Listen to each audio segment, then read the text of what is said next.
Hi guys, welcome back to our channel. Good morning, good afternoon, good evening. I greet you all according to your time and location in which you'll be meeting this particular video. Yes, my wonderful viewers, I am back again with another update. So guys, I have a video here I would like we all to watch. But before then, if you're meeting my channel for the very first time, you're highly welcome. Please kindly do well to like, share and subscribe. Leave your thought on the comment section on this video and let us know what you think about this video, and I will see you towards the end. As the Presidential Election Petition Tribunal progresses, Nigerians are already looking forward to how the judges will decide, not just at the tribunal level, but at the Supreme Court. Confidence is very, very low.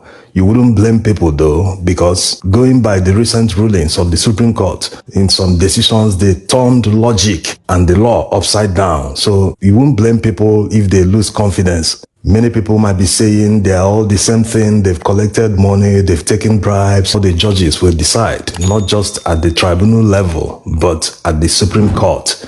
Confidence is very, very low. You wouldn't blame people though, because going by the recent rulings of the Supreme Court, in some decisions they turned logic and the law upside down. So you won't blame people if they lose confidence. Many people might be saying they are all the same thing, they've collected money, they've taken bribes, that nothing will come out of it, that no one can remove a sitting president, many permutations, many issues. But when you look at the gravity of what Tinubu has done, all the baggages that comes with him, and the massive evidence that the petition has presented in court, the judges at the Supreme Court will need to go to extreme levels in order to free Tinubu.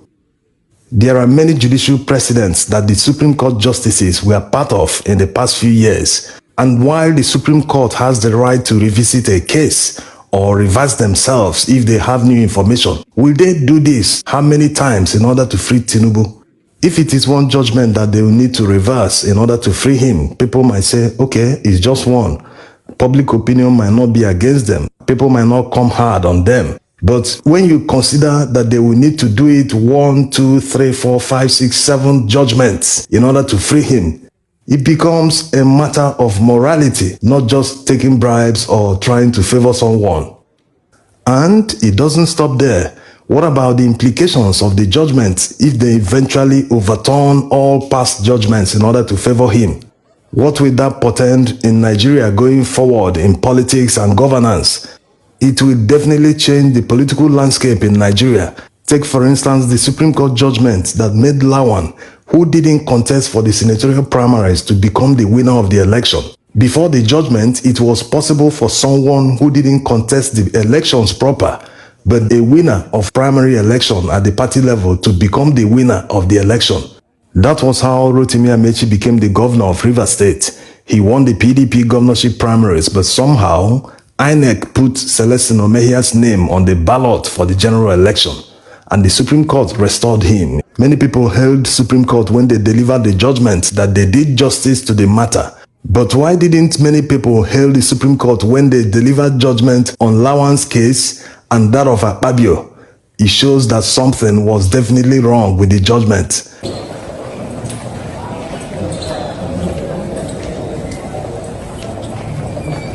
Now, let's look at the first judgment that the Supreme Court justices will need to overturn in order to free Tinubu.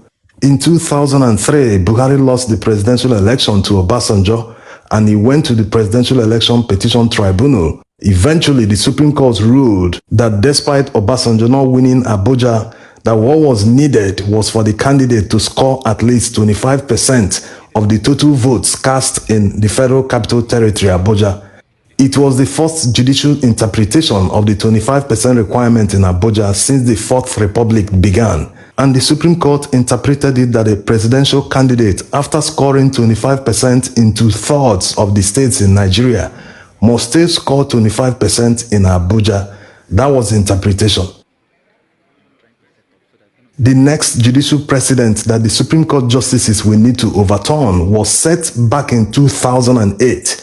In Buhari versus Yaradua, Buhari sought the cancellation of the presidential election because Yaradua didn't win Abuja. But the Supreme Court justices that sat on the panel disagreed with him. They followed the earlier precedent of 2003 and ruled in the same manner that 25% was only required in Abuja, not a win. They therefore struck off Buhari's petition. So based on the 25% requirement, the Supreme Court have already made two judgments that says that a presidential candidate must win 25% in Abuja before being declared winner. And Tinubu obviously did not get this required 25% in FCT. And the fact that this section of the Constitution was not amended before the presidential election, that means it is a dead end for Tinubu. He cannot escape it. The Supreme Court has no option than to follow precedent by annulling his victory. No matter how people feel about the 25% requirement in Abuja, it is still the law, and the law must be upheld. It is practically impossible for someone to have 25% in a 36 states of the Federation without having it in Abuja. Abuja represents all Nigerians. So if you are popular already in Nigeria in some of the states, that means you're popular already in Abuja. All past presidents, including MKO Abiola, all scored the required 25% in Abuja. So that of Tinubu won't be different. The third judgment that they will need to overturn was delivered in 2014, and as fate will have it, the current Chief Justice of Nigeria was part of the panel of judges that delivered the judgment. In that groundbreaking judgment on Abacha versus Federal Republic of Nigeria, the Supreme Court ruled that forfeiture is a result of a crime. If there is no crime, there can be a forfeiture. If someone forfeits something, that means a crime was committed. So this judgment, this judicial precedent will make sure that Tinubu is disqualified. Tinubu forfeited $460,000 to the United States government, funds that were traced to narcotics trafficking. So the hands of the Supreme Court judges, including the CJN, are tied. They cannot do otherwise but to disqualify Tinubu.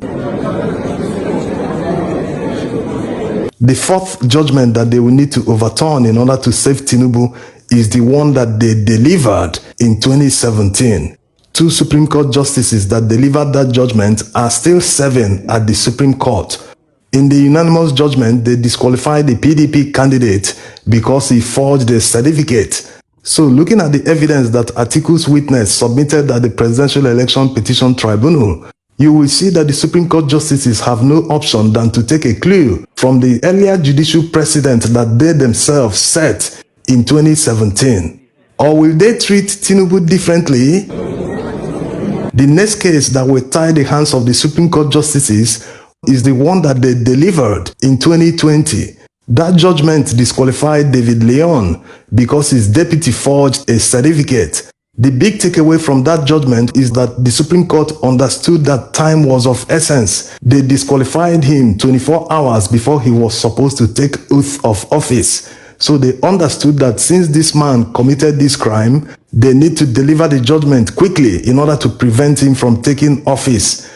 They understood that politicians who didn't win elections or violated some laws in the process shouldn't be allowed to enjoy the office for even a day. So it can be done, even without the amendment of relevant sections of the law. Election disputes can be resolved before swearing in, so that only people who truly got the mandate of the people will be sworn into office.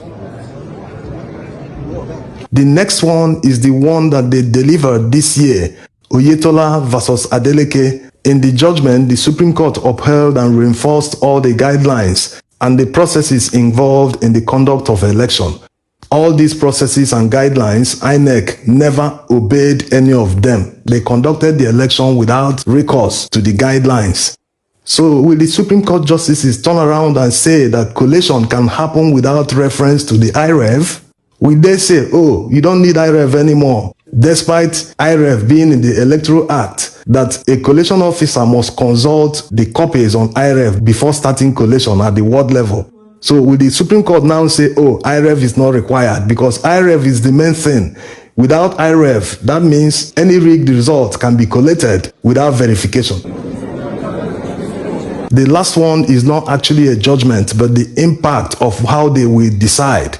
If they say yes, that someone with all these baggages and all the violations that INEC did, that person actually won and can continue in office, if they decide that way, that means going forward, Anybody with even more baggages can find his way and become the president, become the governor, contest in any elective position. So going forward, it will change the political landscape in Nigeria if at the end of the day, with all the judicial precedents that they themselves set, that they turn around and say, no need, put this aside, this man won, let him continue. Well, the world and Nigerians are watching. So guys, thank you so much for watching. What do you think about this video? Please kindly leave your opinion down below. I'll see you again in my next one. Bye for now.